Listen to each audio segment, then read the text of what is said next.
Olá pessoal, tudo bem com vocês? Estamos aqui de volta no Renologia em mais um vídeo falando de metabolismo. Assunto longo, assunto delicado, mas fundamental para que a gente possa compreender não só diversos pontos aí para Enem vestibular, mas também para conhecimento do nosso próprio organismo, certo?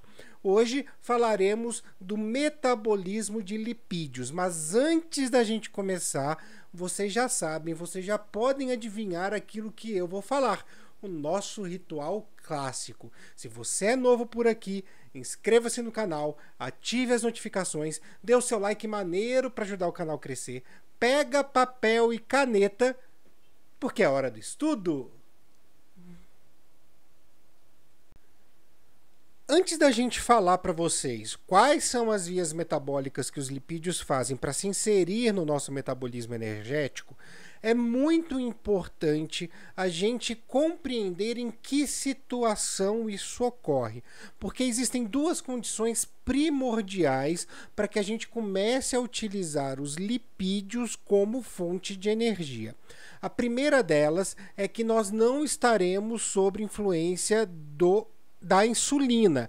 Nós estaremos sob influência do glucagon e da adrenalina. Porque com a insulina, a glicose entra na célula e faz toda aquela sequência que nós já discutimos. A via glicolítica, ciclo de Krebs, cadeia respiratória. No caso do exercício físico, a fermentação lática que nós fazemos no nosso músculo e por aí vai. Então, tudo que a gente combinou, tudo que a gente conversou até agora é sobre o efeito da insulina. E para a gente ter o metabolismo dos lipídios como metabolismo energético, a gente precisa ter o glucagon e a adrenalina circulantes, né? Sob o efeito desses dois hormônios.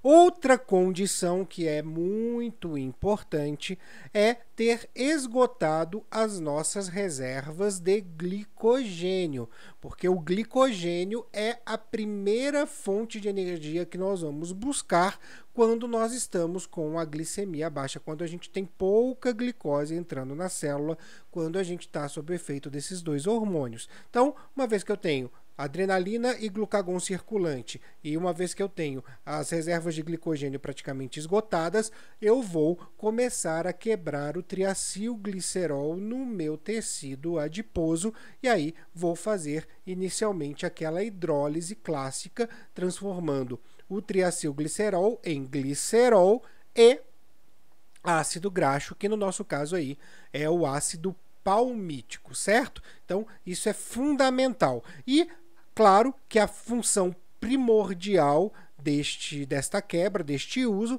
é realmente voltar a ter glicose no sangue para voltar a ter aquela condição de produção de insulina, a glicemia passando pelo pâncreas e produzindo a insulina.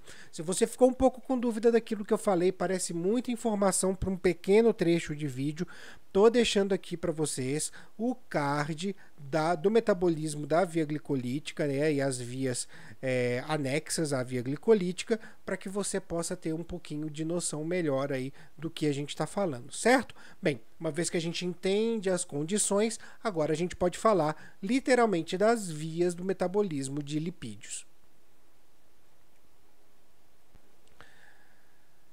Tanto o glicerol quanto os ácidos graxos serão colocados no metabolismo energético. Então, a gente vai aproveitar praticamente tudo aquilo que os lipídios têm para oferecer. O glicerol, como um álcool de 3 carbonos, é muito fácil de ser utilizado. Ele é óbvio, a menor parte da molécula é o que vai gerar menos energia numa molécula de lipídio, mas ele é muito fácil de ser utilizado. Como ele vai entrar no metabolismo energético? A primeira coisa que vai acontecer com o glicerol é receber um fosfato. Então, a gente transforma uma molécula de ATP em ADP e aí doamos esse fosfato para o glicerol, que vai se tornar glicerol 3-fosfato. Uma vez que eu tenho esta molécula, eu vou retirar hidrogênio dessa molécula, para ser mais exato, 2 hidrogênios dessa molécula. Então, vou transformar uma NAD em NADH mais H+, e vou ter aí a dihidroxicetona fosfato. A dihidroxicetona fosfato é justamente uma das moléculas formadas quando nós quebramos a glicose em moléculas de 3 carbonos. Ela não tem muito efeito para o nosso metabolismo, mas nós vamos convertê-la em gliceraldeído 3-fosfato e esse gliceraldeído 3-fosfato poderá ser convertido então em piruvato, entrar no ciclo de Krebs, cadeia respiratória e gerar energia. Então, o que eu posso dizer para vocês é que um glicerol é capaz, então, de gerar praticamente metade da energia que uma glicose pode gerar. Só que o glicerol é apenas a menor parte desta molécula de lipídio que eu estou quebrando. Eu ainda tenho 3 ácidos graxos, 3 ácidos palmíticos para poder transformar em energia, ou seja, mostra nesse caso, só pensando no glicerol, o potencial energético que o metabolismo de lipídios tem para o nosso organismo. Mas, como eu já disse aqui, nós temos que tomar cuidado porque existem consequências e a gente ainda vai falar delas. Bem, uma vez feito o metabolismo do glicerol, vamos dar uma olhadinha no metabolismo dos ácidos graxos.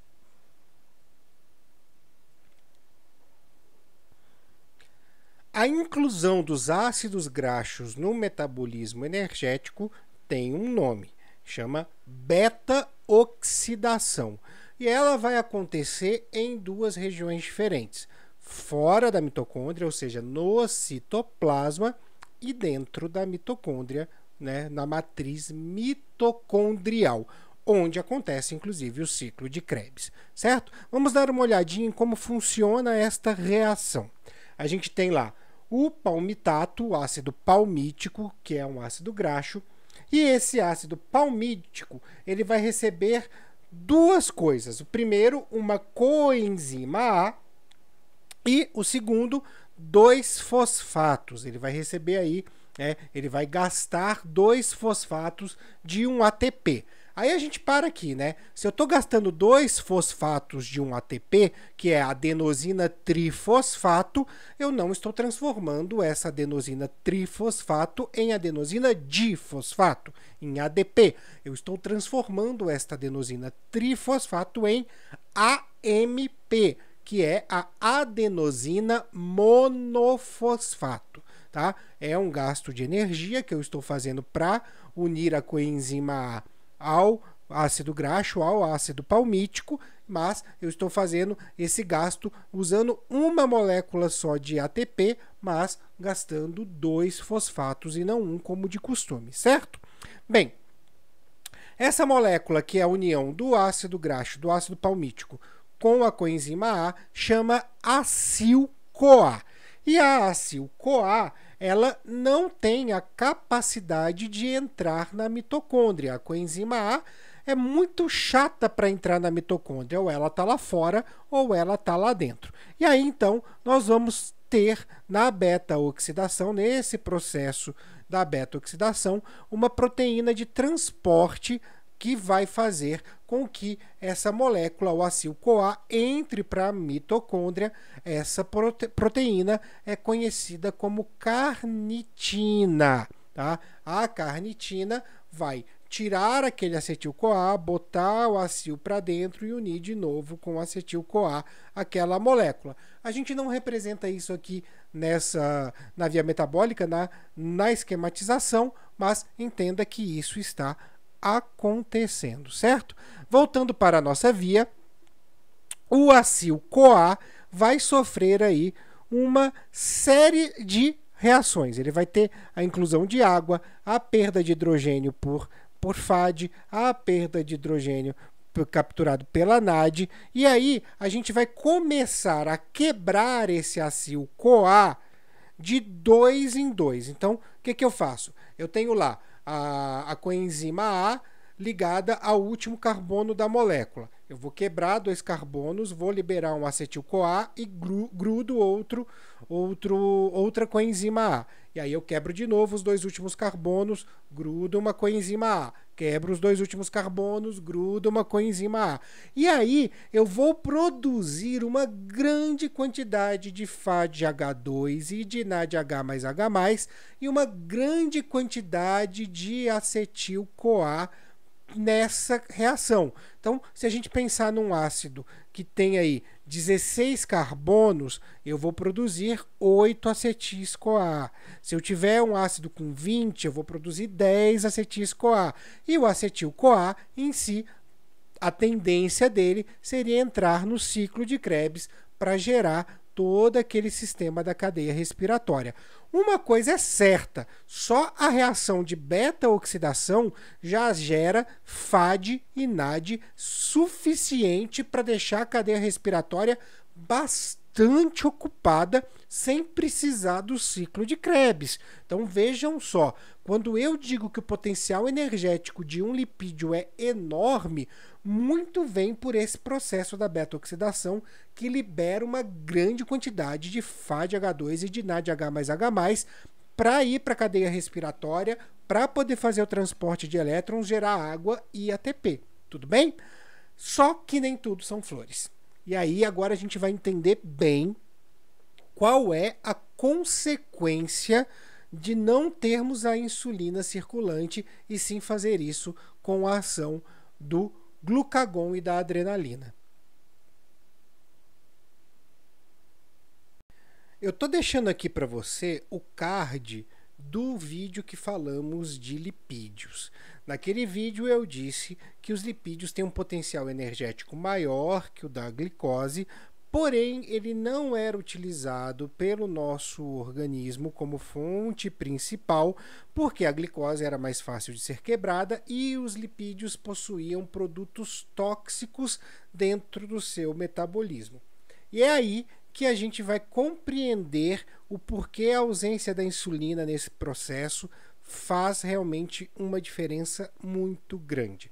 Bem, o acetil-CoA que foi formado pela beta-oxidação, ele deveria entrar no ciclo de Krebs. Só que como a gente está tendo a ação do glucagon e da adrenalina, eu estou começando a passar piruvato formado lá na via glicolítica para dentro da mitocôndria, e esse piruvato vai formar ácido oxalacético, que é basicamente uma das bases do ciclo de Krebs. Só que esse ácido oxalacético, na presença do glucagon e da adrenalina, ele não vai fazer o ciclo, ele vai voltar para o citoplasma. Então o piruvato entra na mitocôndria, forma o ácido oxalacético volta para o citoplasma e vai virar glicose. E essa glicose vai então voltar para o sangue para aumentar a glicemia. Eu assim interrompo o ciclo de Krebs, porque eu não tenho a sua base, o ácido oxalacético, para poder fazer o giro. E aí eu estou formando uma grande quantidade de acetil-CoA pela beta-oxidação. E eu preciso fazer alguma coisa com aquele acetil-CoA. Eu não posso deixar ele ficar acumulando dentro da mitocôndria. E é aí que entram os corpos cetônicos. Esse acetil-CoA será convertido em corpos cetônicos, que são compostos à base de cetona. E aí, mais uma vez, só para variar um bocadinho, eu estou colocando aqui o vídeo de funções orgânicas para você lembrar o que é uma cetona. Mas antes disso, dá só uma olhada nessa imagem ampla para que você possa entender o que está acontecendo na presença da insulina e do glucagon, todo esse processo. Tudo que tiver aí com um fundinho amarelado está acontecendo com esses dois hormônios. Aquilo que não estiver com esse fundinho acontece na presença de insulina. Tudo que a gente está vendo aí nesse momento são as vias metabólicas que nós estudamos até agora, tá? Essa imagem mostra todas as vias que nós estudamos até agora. Então, como eu disse para vocês, aquilo que tem fundinho amarelo é o que acontece na presença do glucagon e da adrenalina. Então, como eu posso ver, eu estou lá fazendo palmitato, virar acetil-CoA, né, transformar isso em acetil-CoA, só que, como eu estou com a presença do glucagon e da adrenalina, eu vou fazer os corpos cetônicos e o piruvato vai interromper o ciclo de Krebs, transformando ele em ácido oxalacético, que vai sair da mitocôndria e vai voltar para o sangue no formato de glicose. Tá? Essa é a minha situação atual. E aí, eu lembro a vocês, então, que os corpos cetônicos são esse produto tóxico que nós temos do metabolismo dos lipídios. Esses corpos cetônicos, eles até podem ser utilizados em baixa concentração para fazer energia nos músculos, mas quando a gente tem aí uma grande quantidade deles, que é o que acontece, por exemplo, quando a gente tem a diabetes mellitus num alto nível, né? Estou até deixando aqui o card para vocês da nossa aula do Articulando sobre diabetes, eu vou precisar eliminar esses corpos cetônicos e eu vou eliminá-los de duas maneiras, pelo suor e pela respiração. E aí a pessoa fica com aquele hálito de acetona. Quando a gente sente isso, não significa que a pessoa não escovou os dentes, não significa que a pessoa está bebendo produtos que são usados para fazer a unha, tá? A gente está falando exatamente de um emagrecimento muito rápido, de uma grande quebra de lipídios para fazer energia e possivelmente aí de uma falta de insulina considerável. Tudo bem? Então, esses são os corpos cetônicos que são variados, né? São derivados do metabolismo energético dos lipídios. Tudo bem?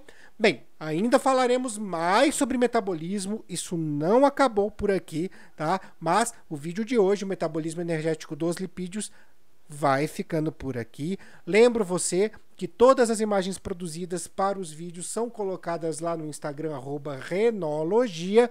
É só seguir lá, tem sempre um resuminho para ajudar nos estudos, tá? Deixo aqui um grande beijo a todas e a todos e até a próxima.